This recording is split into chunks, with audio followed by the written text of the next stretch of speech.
I want to take you back, if I can. You were talking about a large social group, meaning that people would have a more diverse microbiome, to something you spent quite a bit of time on in the book, talking about how we spread good or bad or other bacteria.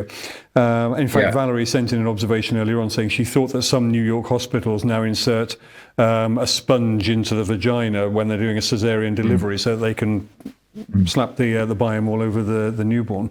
But also, I got to thinking, well, if you have somebody who has a poor microbiome as a result of eating meat which has been treated with antibiotics, will that affect your own microbiome? How might that happen? What are the methods of influencing each other, as it were? Long-winded question.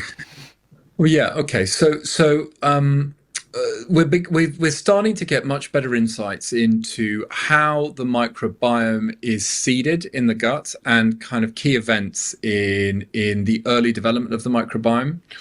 What seems to be much more important than your birth route or how we're delivered is how premature we are. So irrespective of how you're born, if you're prem, your microbiome evolves and changes in a very different way than if babies are not premature. And we have 2 cohorts of infants that I currently have at Imperial where we've been studying their growth, and one is preterm and one is term, and we've been looking at microbiome changes over time. So prematurity is probably a much more important factor. But if you are delivered by caesarean section, the early stages of your microbiome are very different to if you're born by natural delivery. And yes, you're right. There are various birthing practices where they'll take swabs and smear them over the baby's mouth to help colonize. I think what's probably more important, because I think the problem with these conversations is that quite often women are left feeling guilty about the choices that they've made, and quite often the choice to have a caesarean section is not a choice. It might be because they have to have a baby, and I think women should always feel confident they can make the choices that are best for them and best for their baby, and therefore my advice is don't worry if you've had a Caesar. I think probably what's much more important than your birth route is 2 things. Number one is whether your babies are breastfed.